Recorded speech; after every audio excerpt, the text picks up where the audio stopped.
Hi, everybody. I am coming at you from my husband's office today at home and just want to share with you guys some things about the energetic shifts that are going on, in particular, the impact it might be having on your sensations throughout the day of feeling off or your sleep. So, when we are going through big adjustments in our energetic field, we have a lot of different experiences because we're energetic beings, and this is the physical form is the densest part of the being. So we are taught that this is real, this density here, but really this is kind of like the compression of what's already out there, what's already going on.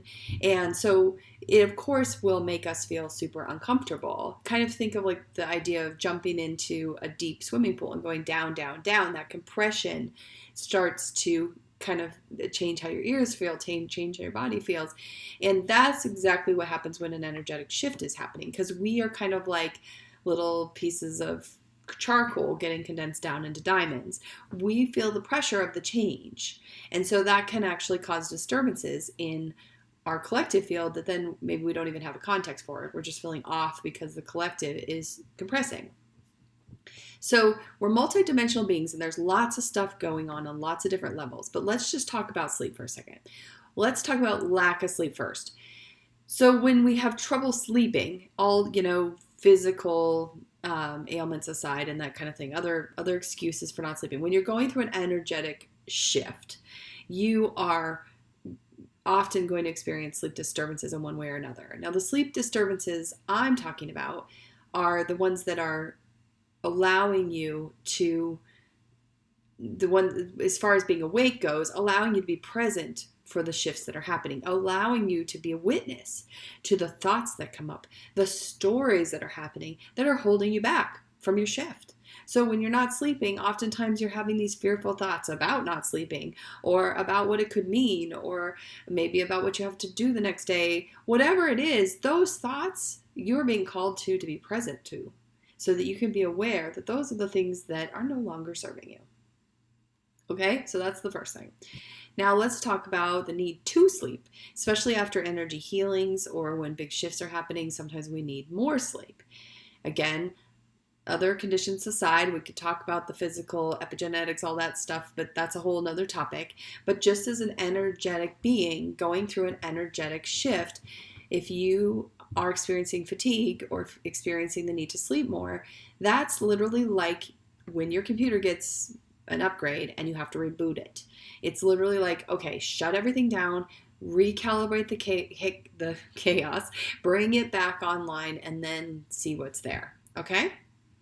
Now, in my energetic awareness class, which I teach once a year at the Healing Studio, the next one's scheduled for January of 2020, we are talking about kind of becoming more aware to our energetic anatomy, but also could start expanding our awareness or consciousness that we actually are energetic beings.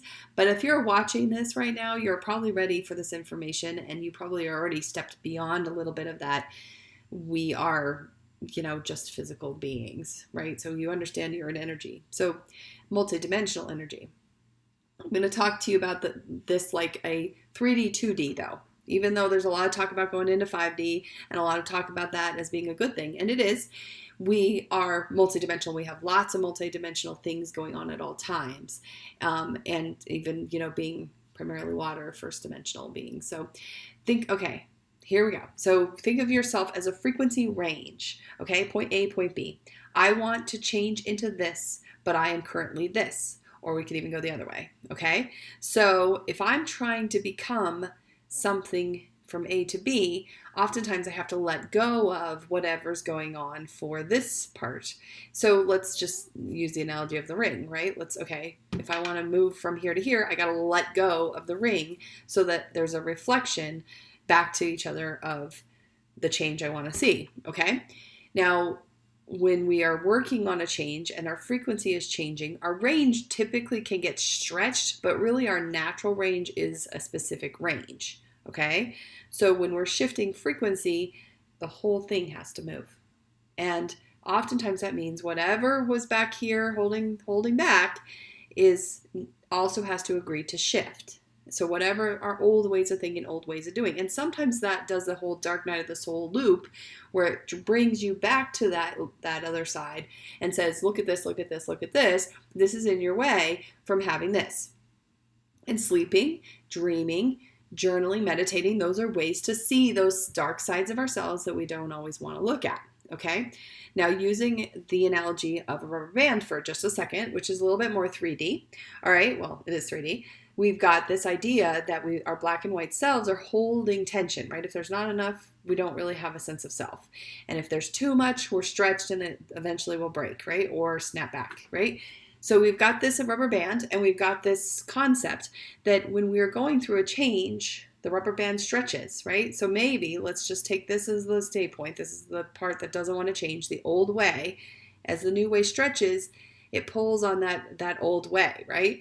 And the old way can either completely let go, but then there's no sense of structure, no sense of self up here, or it can shift with it, okay?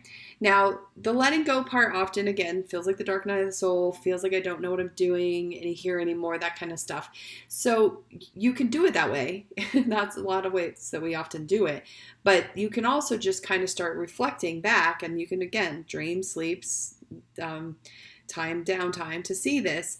What is holding me, or what am I resistance to in regards to what change is being requested, okay? So as I let myself stretch and move, I let that tension stay there.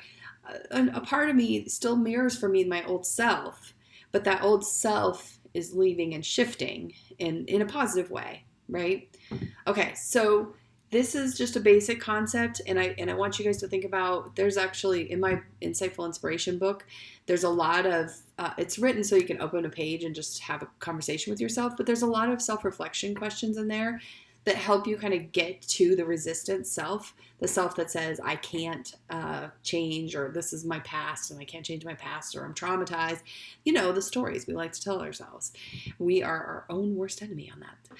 So I invite you just to kind of think of yourself in this concept of the shift and change you're going through. If you need more sleep, sleep. If you need to be up and awake, try not to resist it. Try to spend time listening to what the negative stuff that wants to come up when you're not sleeping. I didn't sleep for 2 days. That's what actually drew me to do this video. And it was days I needed to be on for long hours, and I was doing lots of events and things like that. So it wasn't helpful that I wasn't sleeping, but it also was very clarifying as to what do I say to myself when I'm feeling exhausted? When I have no filter left on myself, what am I telling myself? And so that is something, that can be a gift if you let it be.